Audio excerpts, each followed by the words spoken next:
Hola, ¿qué tal? Me da mucho gusto saludarlos en este canal en el que presentaremos las historias, los mitos, las leyendas, las anécdotas y las tragedias de los grandes ídolos del cine mexicano. Y en esta ocasión vamos a conocer la historia de uno de los cómicos más entrañables, Joaquín Pardavé.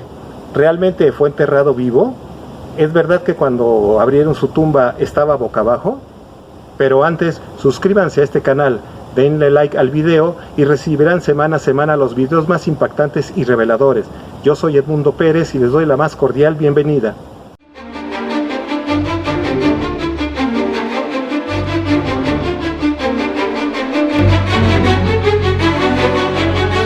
Historias, mitos y tragedias del cine mexicano con Edmundo Pérez.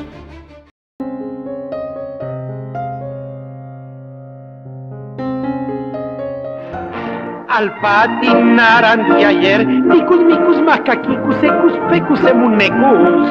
Al patinar anteayer, ticus, micus, macaquicus, ecus, fecus, emunecus.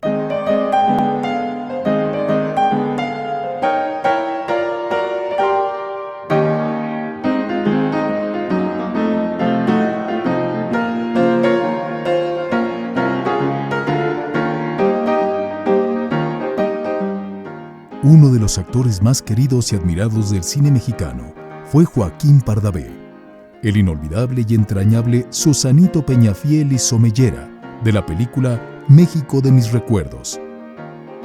El inmigrante comerciante libanés de El Baizano Jalil, el abnegado patriarca de la familia Pérez y el marido celoso de Ahí está el detalle. Joaquín Pardavé fue un actor multifacético que lo mismo fue cómico que dramático, pero además se destacó como director de cine, compositor, director de orquesta y guionista en varias de sus películas. Su nombre completo era Joaquín Privado Pardavé Arce. Fue el mayor de 3 hermanos y nació el 30 de septiembre de 1900 en la habitación de un hotel en Pénjamo, Guanajuato, durante una gira artística que realizaban sus padres por aquel lugar.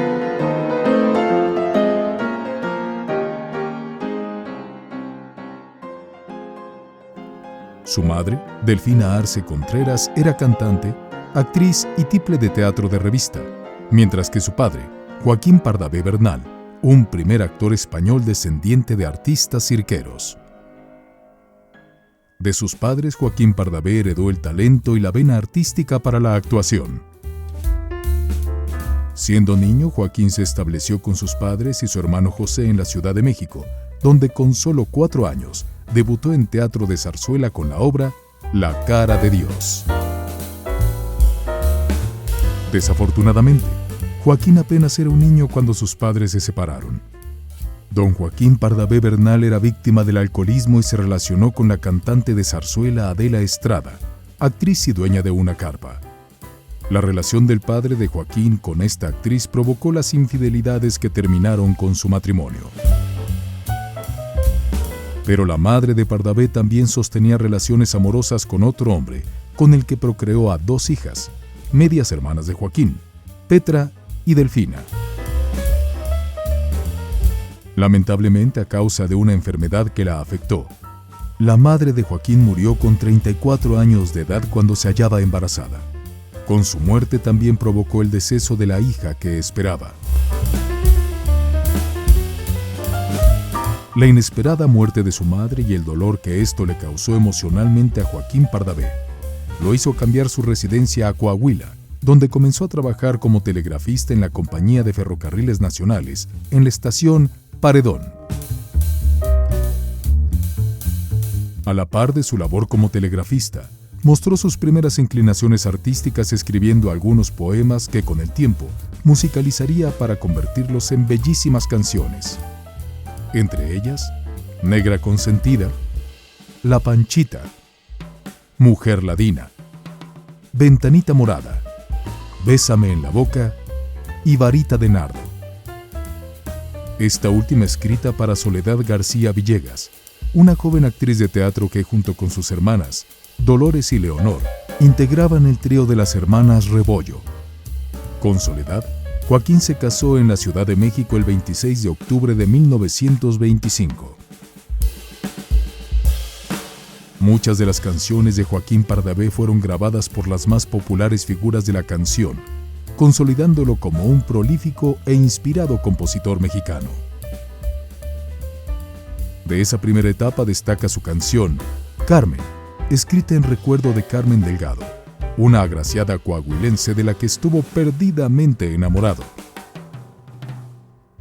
Pero la primera tragedia para Pardavé sucedió al renunciar a su trabajo como telegrafista, debido a las amenazas y acciones violentas que el general revolucionario, Francisco Villa, ejerció sobre los telegrafistas, a quienes acusó de delatores y traidores.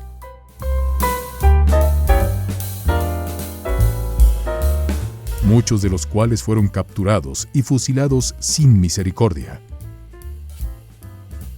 Para Joaquín Pardavé, huir de esta persecución lo llevó a encontrar su verdadera vocación. Y aunque pertenecer a una familia de cuna teatral lo había llevado a tener su primer contacto con el escenario a los 4 años de edad, en la adolescencia se integró a la compañía artística de zarzuelas dirigida por su tío Carlos Pardavé, con la que hizo su debut en 1918 en la obra Los sobrinos del capitán Grant. La capacidad histriónica de Joaquín Pardavé lo inició como actor de comedia y bailarín en teatros de revista, pero esa vis cómica natural lo llevó a encabezar representaciones donde no tardó en ganar popularidad, pero sobre todo, la atención de los empresarios. Fue justamente su personalidad bonachona y simpática las que lo hicieron debutar en el teatro lírico, donde alternó con figuras cómicas de la época como Delia Magaña, Lupe Rivas Cacho y Leopoldo el Cuatezón Beristain, este último con quien formó una de las parejas cómicas más simpáticas del teatro de revista en los años 20, época en la que también se integró a la compañía de opereta, zarzuelas y revista de Celia Montalbán, formando otra mancuerna cómica con Roberto el Panzón Soto, padre del también cómico Fernando Soto Mantequilla. Pero la versatilidad artística y capacidad musical de Joaquín lo condujeron en los años 30 a incursionar como director de orquesta en la XEB, la llamada Estación del Buen Tono, donde en 1938 acompañó con su orquesta las actuaciones radiofónicas del naciente ídolo mexicano, Pedro Infante. Joaquín Pardavé realizó su primera aparición en cine en la película silente Viaje Redondo, filmada en 1919. Luego participó en El Águila y el Nopal y posteriormente, aunque usted no lo crea, interpretó un papel de villano en la cinta Águilas frente al Sol. Sin embargo, fue hasta el año de 1937 cuando obtuvo su primer contrato como estelar en la película Jalisco Nunca Pierde, cinta de corte folclórico, en la que alternó con Esperanza Baur y Jorge Vélez. Eran los inicios de la llamada época de oro del cine mexicano. Tras una destacada trayectoria como actor, Joaquín Pardavé se consolidaría como una de las principales figuras de la cinematografía nacional, gracias a sus inolvidables personajes que llenaron toda una época.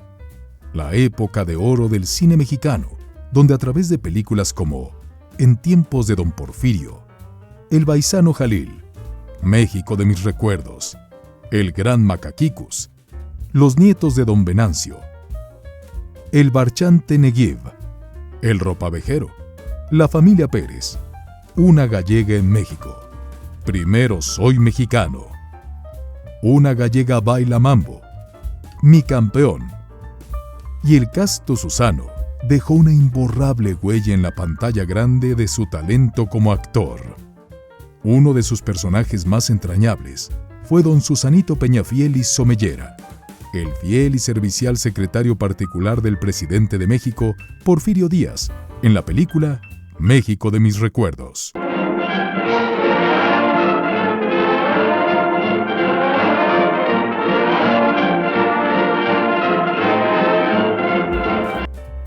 Junto con Sara García formó una de las duplas más queridas en el cine, la pareja madura más simbólica en películas como El Ropavejero, La familia Pérez, El Baisano Jalil, Cuando los hijos se van y El hombre inquieto, entre otras. y aunque muchos creían que formaban un matrimonio en la vida real, Joaquín estaba fielmente casado con Soledad Rebollo, Cholita, mientras que Sara ya era una mujer viuda y madre de una hija. Sara nunca quiso tener una nueva relación sentimental ni formar un nuevo matrimonio. Joaquín Pardavé tenía 54 años de edad. Estaba consolidado como una primera figura del espectáculo y aún venían numerosos proyectos que realizar en lo artístico. En el ámbito personal, su matrimonio con Soledad Rebollo contaba ya con casi 30 años de fidelidad y era la representación más fiel de lo que era una pareja feliz y enamorada, aunque la vida había sido cruel con ellos al no permitirles ser padres biológicos. A cambio, desvivieron todos sus afectos y cariños en sus sobrinos, Gustavo, Sergio y Celia González, hijos de Leonor Rebollo, hermana de Cholita. Gustavo González decía de su tío Joaquín: Mi mamá, Leonor Rebollo, era hermana de la tía Soledad, esposa de Joaquín Pardavé, pero como mi madre murió cuando éramos todavía unos niños, mis hermanos Celia, Sergio y yo nos fuimos a vivir a la casa de los tíos Cholita y Joaquín. A su lado crecimos y como ellos no pudieron tener hijos, nosotros recibimos todo su amor como padres adoptivos. Fue justamente Gustavo González quien convivió con Joaquín Pardavé solo unas horas antes de que el cómico perdiera la vida. Era el 20 de julio de 1955. Aquel día por la mañana, Joaquín Pardavé se había sentido físicamente pleno. Estaba contento, pues trabajaba simultáneamente en 2 películas, Club de Señoritas y La Virtud Desnuda, y en la obra teatral, Un Minuto de Parada. Su continuo exceso de trabajo y desveladas le cobraría ese día un precio demasiado alto. Por la noche, Joaquín asistió junto con su sobrino Gustavo a jugar boliche y billar en un salón ubicado en el Sindicato de Técnicos y Manuales de Cine, en la Colonia Juárez. Todo parecía una noche normal y como muchas otras, en las que el cómico acostumbraba a relajarse y disfrutar de un rato de esparcimiento. Cerca de las 11 de la noche, Joaquín regresó a su casa ubicada en la avenida Cuauhtémoc, en la Colonia del Valle, acompañado de su sobrino Gustavo, quien una vez que lo dejó, continuó su camino solo 2 calles más donde tenía su casa. Horas más tarde, Gustavo fue la primera persona en recibir la llamada de auxilio de su tía Cholita, cuando Joaquín Pardavé estaba muriendo. Cuando el médico de cabecera del actor llegó a la casa para prestarle auxilio, lo encontró ya en el suelo, vomitando y con la mano izquierda paralizada. Después, su presión arterial subió tanto que Joaquín entró en un estado de coma.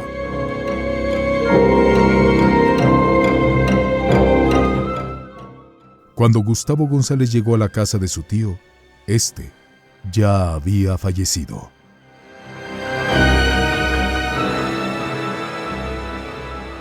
En 2005 platiqué con Gustavo González con motivo de la publicación de la segunda edición de mi serie Muertes Trágicas de los Famosos, y él me contó qué sucedió aquel 20 de julio de 1955 cuando Joaquín Pardavé perdió la vida.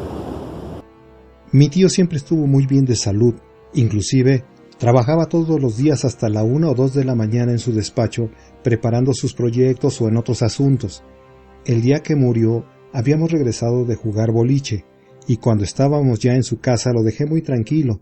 Nunca esperé que esos momentos fueran los previos a su desenlace fatal. En ese entonces yo vivía a 2 calles de la casa de mi tío Joaquín, y solo unos minutos después de que ya me había yo retirado, mi tío se sintió mal, por lo que decidió irse a acostar. Pero horas después, cuando la tía Cholita se dio cuenta que estaba muy mal y lo quiso ayudar, mi tío empezó a vomitar. Luego se desvaneció y prácticamente quedó muerto en la cama. Murió de una hemorragia cerebral. De inmediato me fueron a avisar y la verdad sí me impactó mucho porque no había pasado mucho tiempo desde que lo dejé en su casa. Estaba tan lleno de vida, no tenía ningún dolor ni se sentía mal. ¿Quién iba a pensar que cuando lo dejé estaba a unas horas de fallecer? ¿Joaquín Pardavé padecía alguna enfermedad? Le pregunté a Gustavo y esto me dijo. No tenía ninguna. Nunca se sintió mal. Era un hombre muy sano, no bebía. Ese día, extrañamente, cuando ya estaba en su casa, se le subió mucho la presión y eso le provocó la hemorragia en el cerebro, o lo que comúnmente llamamos un derrame cerebral. De acuerdo a crónicas de la época, el cuerpo de Joaquín Pardavé comenzó a descomponerse mientras permanecía en la funeraria. Esto debido a que no había sido embalsamado, pues no se preveía que su cuerpo duraría más de un día antes de ser sepultado. Esto se lo pregunté a Gustavo González si era realmente cierto, y esto fue lo que me contestó. Sí, fue verdad, porque como en aquel tiempo todavía no existían los procedimientos actuales para preservar físicamente los cuerpos por más de 24 horas, cuando los empleados de la agencia funeraria lo prepararon y lo introdujeron en su ataúd, únicamente calcularon que aguantaría las 24 horas de rigor antes de que fuera sepultado. Pero como ese día nos llegó un telegrama del gobernador de Guanajuato en el que nos avisaba que varias agrupaciones de penjamenses, amigos de mi tío, ya se hallaban en camino para darle el último adiós y rendirle un homenaje antes de ser llevado al panteón, por eso decidimos postergar el sepelio. Yo tuve que hacer algunas gestiones con la funeraria para que el cuerpo permaneciera en la sala de velación otras 24 horas, e inclusive el día en que supuestamente teníamos previsto llevarlo al panteón, se presentó un grupo de motociclistas de tránsito que iban a escoltar la carroza, por lo que tuvimos que decirles que el traslado sería hasta el día siguiente. Lo desagradable de todo esto fue que, aunque el cadáver permaneció otro día más en la funeraria, tuve que cerrar la tapa de la caja porque la nariz de mi tío ya estaba pegada al vidrio y su rostro se veía abotagado. Ya se le habían hinchado tanto los ojos que ya los tenía saltones, a punto de reventarse. En fin, ya se estaba descomponiendo el cuerpo y se veía muy mal. Por eso yo tomé la decisión de cerrar la tapa del ataúd para que la gente ya no lo viera tan mal. El cadáver de Joaquín Pardavé fue finalmente sepultado el 23 de junio de 1955 en el lote de actores del Panteón Jardín. Sin embargo, días después, surgió el rumor de que el regio actor había sido enterrado aún con vida debido a un supuesto ataque de catalepsia, un padecimiento que en su fase más profunda deja inmovilizado al paciente, quien muestra características propias de una persona muerta. Supuestamente, Joaquín Pardavé había entrado en un profundo sueño, pero no estaba muerto. Esta noticia causó un gran impacto entre la sociedad mexicana debido a las supuestas circunstancias del fallecimiento de Joaquín Pardavé, las cuales provocarían la leyenda urbana más macabra de que se tenga memoria en la historia del cine mexicano. Según esta leyenda, después de que el cuerpo de Joaquín Pardavé fue vestido con uno de sus mejores trajes, después depositado en el ataúd y finalmente sepultado aquí en el Panteón Jardín, algunos de sus familiares recordó que su testamento se había ido en una de las bolsas de su saco. Según aquella funesta versión, cuando el cadáver de Pardavé fue exhumado para recuperar el documento, al momento de abrir el féretro con horror y espanto se descubrió que el cadáver del cómico estaba posicionado boca abajo y con rasguños en el rostro y en el pecho, además de que la tela del interior del ataúd estaba desgarrada mostrando evidentes marcas de una desesperada lucha del actor por sobrevivir y salir de su tumba. Según esta historia, Joaquín Pardavé despertó dentro de su ataúd, donde luchó en vano por salir, muriendo finalmente por asfixia. Al momento de darse a conocer la noticia de la aparente exhumación de los restos de Joaquín Pardavé, el doctor Salvador Medina, director del Banco de Sangre de la Secretaría de Salubridad y Asistencia, y quien había expedido el acta de defunción del actor, aclaró que la muerte del artista había ocurrido por un infarto al miocardio, como consecuencia de una saturada arterioesclerosis, sumándose a ello una hemorragia cerebral o derrame cerebral a consecuencia de una elevada presión. Con su dictamen desechó clínica y oficialmente los rumores del supuesto ataque de catalepsia, que habría dejado a Joaquín aparentemente inconsciente hasta su sepultura. Durante aquella entrevista que sostuve con Gustavo en 2005, le pregunté justamente sobre esta leyenda, si era verdad que Joaquín Pardavé fue enterrado vivo. Él me contó la verdad y me dijo que todo resultó por una nota publicada en el periódico El Zócalo el 9 de noviembre de 1955. Pero pese a las aclaraciones de la muerte del cómico dadas por sus familiares, la versión de que Joaquín Pardavé fue enterrado vivo siguió persistiendo. ¿Cómo surgió entonces la versión de que su tío Joaquín Pardavé había sido enterrado vivo? Le pregunté a Gustavo. Todo fue una invención del periódico El Zócalo, y esto sucedió porque un par de meses después de la muerte de mi tío Joaquín, su hermano José Pardavé y su hija María Elena acudieron al panteón con una pala y un pico para hacer aseo y arreglar la tumba que aún permanecía con un montículo de tierra. Al salir del lote de actores mi tío José y su hija después de haber arreglado la tumba, un reportero que allí estaba se percató de que llevaban estas herramientas y al día siguiente publicó la nota asegurando que la familia habíamos ido a desenterrar el cadáver para buscar el testamento, algo que era tan falso y mentiroso, pero que desde entonces creó esta leyenda absurda. Entonces fue mentira que el testamento estaba en la bolsa de su saco y que su cuerpo estaba volteado boca abajo dentro del ataúd. Fue mentira. Para abrir una tumba se necesita un permiso especial de salubridad, así se hace el hijo o la esposa del finado. Y claro, nosotros que éramos su más cercana familia ni siquiera pensamos en hacer algo como eso. Además, yo fui el encargado de vestir a mi tío Joaquín antes de que su cuerpo fuera depositado en el ataúd, así que yo me hubiera dado cuenta del testamento, el cual regularmente es de tamaño grande y creo que no habría pasado desapercibido en la bolsa de su saco. Fue tal el morbo que generó esta nota que recuerdo que uno de esos días iba yo llegando a visitar a mi tía Cholita y me encontré afuera de su casa con un montón de reporteros y fotógrafos que querían confirmar la noticia y entrevistar a la viuda de mi tío. Afortunadamente logré interceptar a estos periodistas antes de que llamaran a la puerta de la casa, porque si mi tía se hubiera enterado de lo que iban a preguntar, seguramente se hubiera puesto muy mal. Yo me encargué de hacer las aclaraciones a la prensa y al día siguiente publicaron la nota que informaba que realmente se trataba de una noticia inventada por un malintencionado periodista. En esa ocasión reiteré el hecho de que mi tío falleció por una hemorragia cerebral, pero desafortunadamente creo que mucha gente ya no leyó el desmentido porque se siguió creyendo aquella leyenda de que mi tío fue enterrado vivo.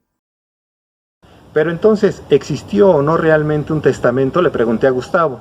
Mi tío nunca dejó testamento, y eso lo sé porque a mí me lo dijo unos meses antes de morir. En otra ocasión y reunidos con mi tía, él le dijo: Cholita, si yo me voy antes de ti, todo lo que tengo te lo dejo, aunque ciertamente esto ya no alcanzó a hacerlo por escrito. ¿Doña Cholita se enteró de esta falsa noticia que rodeó la muerte de su esposo? No, y desde que ocurrió este hecho, mi hermana Celia y mi tía Dolores ya no la dejaron ni un minuto sola para que no se fuera a enterar de esta terrible noticia. Por eso, cuando veíamos en los noticieros de televisión que iban a dar una nota relacionada con esta historia, de inmediato le cambiábamos de canal. Además, cuando sonaba el teléfono, instintivamente ellas eran las que contestaban para evitar que lo hiciera mi tía y algún periodista le preguntara.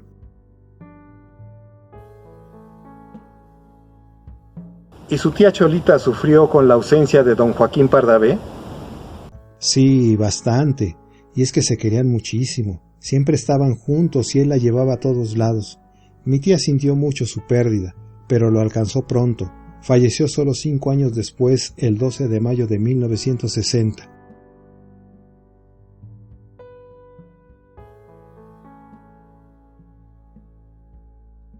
¿Y quién se quedó con la herencia y las pertenencias de don Joaquín Pardavé?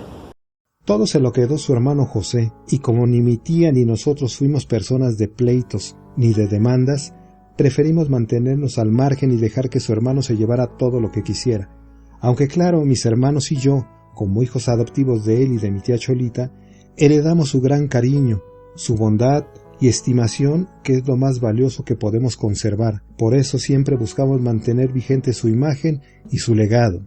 Estas fueron las palabras de Gustavo González.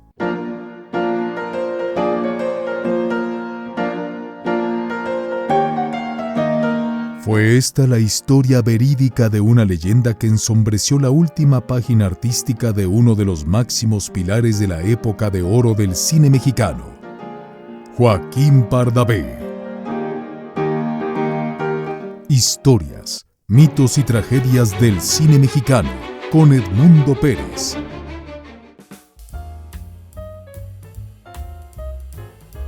Si quieres conocer más de esta y otras historias del cine mexicano, suscríbete a este canal, dale like al video y toca la campanita para recibir las notificaciones. Y no te pierdas los más impactantes relatos, crónicas y nuevos videos.